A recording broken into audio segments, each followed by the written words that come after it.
What's up, everybody? Welcome back to the channel. So first and foremost, I have been on a little bit of a hiatus. I apologize for that. To help me out, would you guys right now give this video a like, leave a comment, because every time I go a month or two without posting, it's almost like they bury my videos, and I'm gonna get back into that regular, consistent posting. I've just taken a hiatus because G proposed. Got engaged, been taking that time just to celebrate. That's first and foremost what's most important. It was an amazing proposal. It was absolutely beautiful. My mom and dad were there. It was awesome, you guys. So that was kind of some big news I wanted to share with everybody after we waited a few weeks and just kind of enjoyed the engagement bliss. But now back to your regular scheduled programming. My buddy Steve-O and I are out here, been out running storms all day trying to find a place to fish. We've had massive salves out here in Texas. It's been brutal. Tried to go to Bistineau and Caddo, didn't work. We are now at Lake of the Pines. I've never been here. The weather's finally starting to clear up. We've been sitting in the truck for a couple hours just waiting for the lightning to pass. And we're gonna take you guys along with a little fishing adventure. Got some new baits kind of rigged up. We're gonna see if we can catch some bass in a brand new fishery that I've never been to. Explore it a little bit. So the skies are finally starting to clear up a little bit. Looks like the worst of it is behind us. Let's go catch some bucket mouths.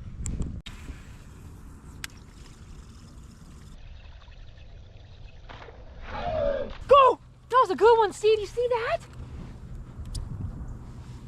Dang it. I got it all kinds of caught up in my kayak. I'm gonna get on top of it. Man, I don't have anything to fire back if they miss the buzz bait. I got plenty of extra rods. I mean, I got rods too. I just don't have a lot of other stuff. I want to just catch them on a buzz bait. Good Lord, it's gonna be 1,000 degrees. Look at that bait flicking in there. Like right in here is where that fish was. It's so dang shallow. I'd work that thing on top of the water. There aren't as many cypress trees here as I thought.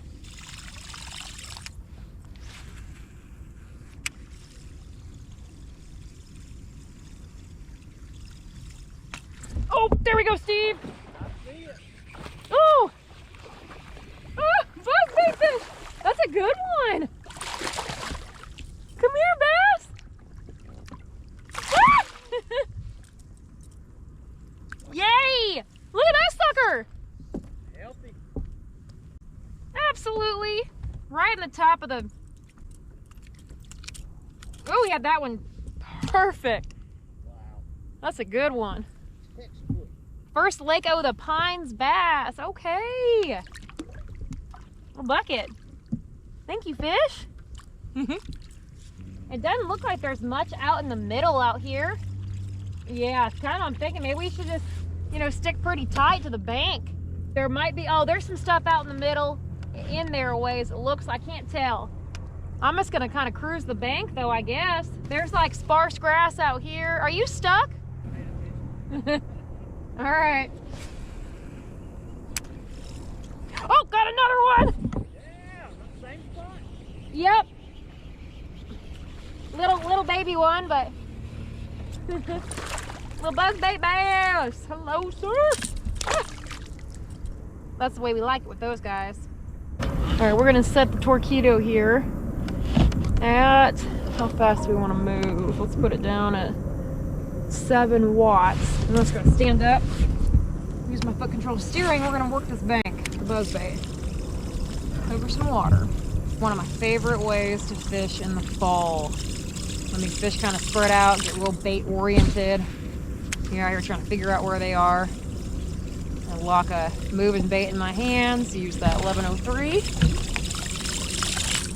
My foot control steering.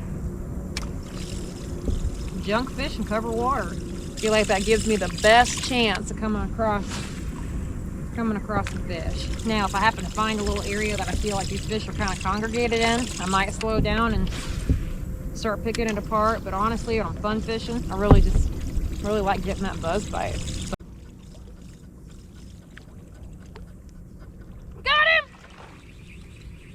That one tipping down. Come here, fish. That one. Oh, I feel kind of proud of that bite because I watched, even though it's not the big shamu we're looking for, I saw that fish kind of waking after it, so I kind of just slowed my buzzbait down and let it get in the water a little bit, and that got it to slurp it. musky fishing helps me read these fish a little bit better. That was cool. Okay, so I feel like I owe you guys the proposal story, and it's honestly really touching. It made me cry, and that man was so dang thoughtful in everything that he did. So we went up to visit my mom and dad up on the Boundary Waters, where I grew up fishing as a kid and my dad grew up fishing as a kid. And G had actually called my dad ahead of time and told him he wanted to do that there. And quick little backstory, my folks own a very small family business that my grandpa started, that my pa started. And those of you that are entrepreneurs and own small businesses across America or across the country, and especially little family businesses, my heart goes out to you, because it is a very difficult time for small business owners right now. Very difficult time, not only economically, but just trying to find good help. So it's a mental and emotional strain. My mom and dad have been working so hard, wearing too many hats, working way too many hours a week, not getting any time for themselves, and it has been really, really hard on my family. And G knew that, so he wanted them to be involved to kind of try to be a bright spot in everybody's life. That's just the kind of man he is. So my folks got to be there. And by the way, if you do own a small business, drop that in the comments too. I love to see small business owners support each other. So drop your business. If you do own a business or work for a small family business, drop that in the comments. I'd love to see that. Okay, so for the proposal, G and I were at our little cabin up there, and we were getting ready to have dinner with my folks. I'm sitting there like normal, looking like a homeless person, no makeup, hair in a messy bun on top of my head, and sweatpants. He walks out of the shower in boots, nice pants, and a nice shirt, looking just incredible. And I kind of looked at him and I said, "Am I missing something?" And he said, "Well, I was just kind of hoping to, I wanted to look nice for a dinner with your parents tonight." And I said, again, I looked at him and I was like, we're eating dinner at our trailer. My mom and dad have just a little humble trailer on the lake. And so that really kind of threw me off, and I could tell and that's when it kind of tipped me off that something was going on. And I kind of got the feeling that he wanted me to change and put something a little nicer on, so I did. And after dinner, he wanted to go take a family photo down on the dock. So my mom and dad came down, and I kind of knew what was going on at that point, because he was just acting very nervous, a little different. I could tell he was kind of holding back and hanging back with my mom and dad as I was walking down the dock, and he was handing them things, and I didn't know this at the time, but it was a phone, so his mom and dad could be FaceTime and they could watch it too. So just incredibly thoughtful. G's Latino, and it's so evident that in Latino culture, family is so important, and he kind of brought all of our parents in to witness this, and I cried. You guys, it was just absolutely beautiful. And I've been kind of, like I said, sitting on this information for a few weeks, but we could not be more excited. I really feel like, and I know a lot of you guys in the comments over the years have talked about getting your significant other to do some of the hobbies and enjoying things with them. Isn't that just the most beautiful blessing that we get to experience, is sharing? And it doesn't have to be fishing, it can be anything. It can be going to your favorite restaurant. Just having something that you really love doing with your significant other just brings life so much joy. So I get to spend the rest of mine with my best friend, and I'm so dang excited about that.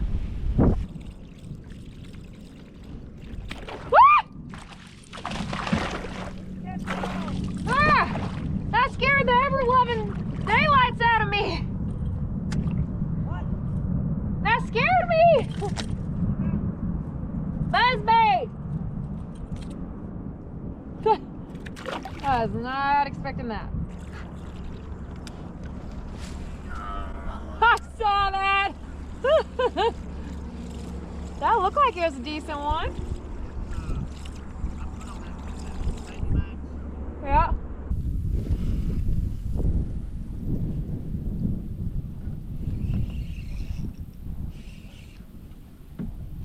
Oh. Yep, there it was.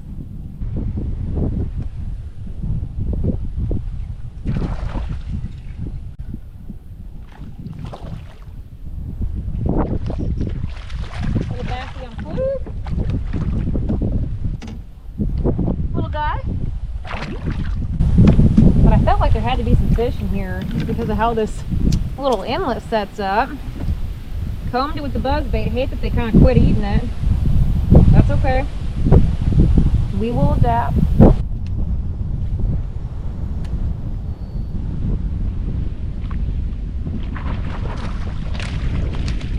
Decent one.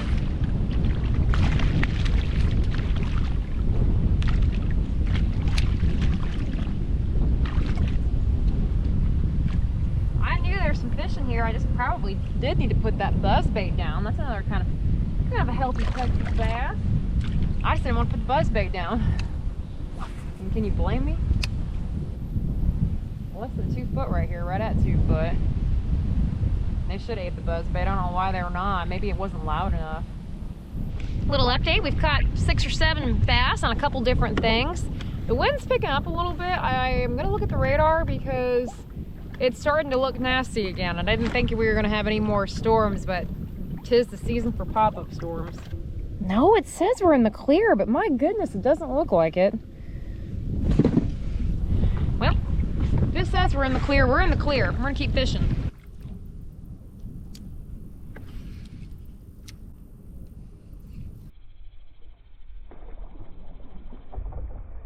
Oh my gosh, Steve, I got a big one! Oh, big one! I lost it! Oh! Fluke! Thing blew up on it as soon. Golly, that was a big one.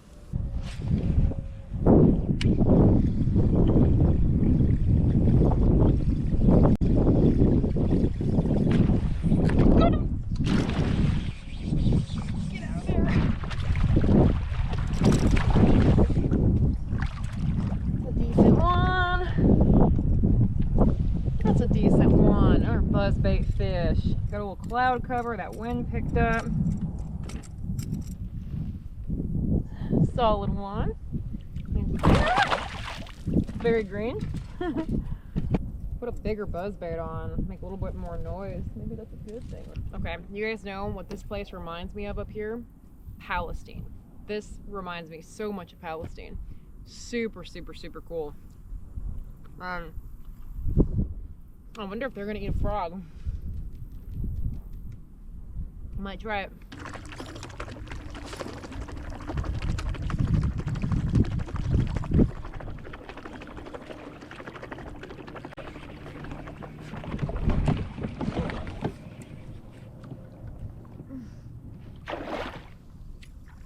Decent one too.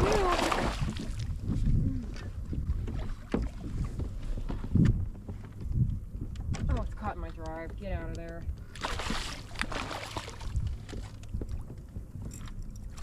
That's a nice one.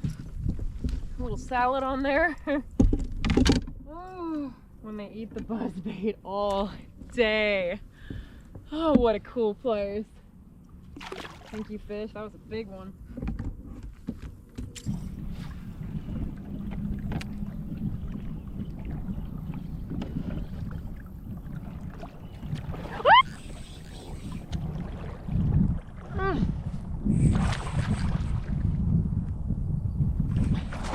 Oh, that's an old big head, Steve! Oh, that's a big one!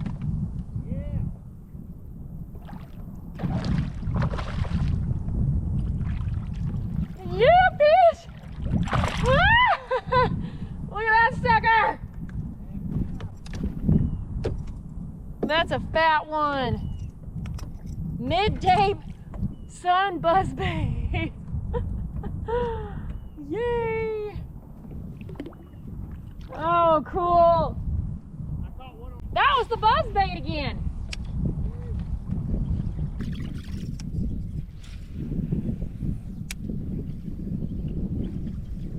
Oh my gosh, Steve, that's a big one, I think. Oh my gosh. Come here, fish. Biggin! Biggin! Come here, fish! Ah!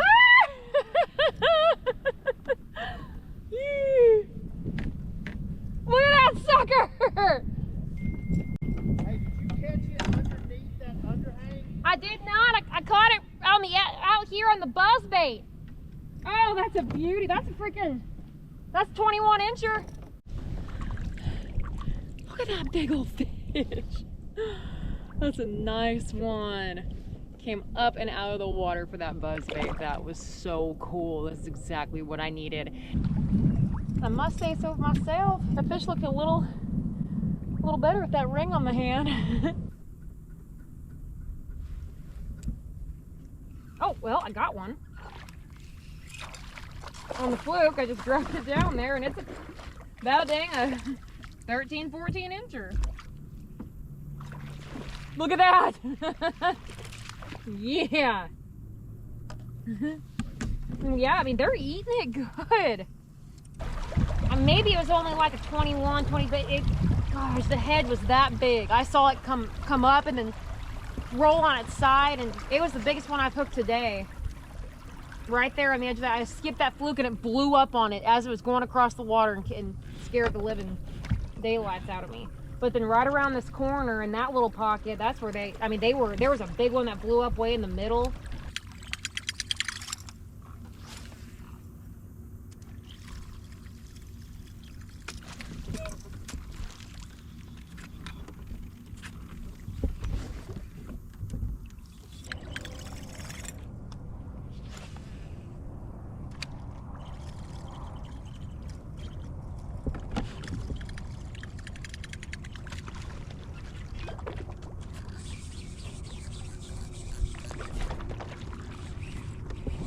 Good one.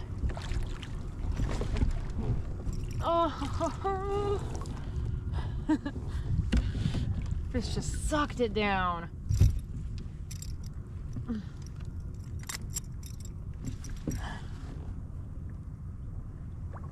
Buzzbait in the pads. It's a really nice one. All right, guys, wrapped up our fishing trip. That was awesome. Both Steve and I's first time on this lake. We caught the ever-loving daylights out of them. A lot of good salt. That's right. Steve got some big ends. I got some big ends. And anytime they eat a buzzbait all day, I'm pretty happy. And we didn't have a whole lot of time with the storms, but we had about 4 or 5 hours out here. Caught a good amount of fish. Had a great time. Got to share some awesome news with all y'all getting back there on the water. If anybody's heading to the Yeti Bass Open this weekend at Table Rock, I will be there. Can't wait to meet you all. Remember, it's an amateur style tournament. None of the pros can fish. Opens people, guides, amateur only, hourly big bass, 50 grand top prize, and a fully rigged bass boat. Friday, Saturday, Sunday at Table Rock. Hope to see you guys there. Thanks again. God bless, and we'll see you next time.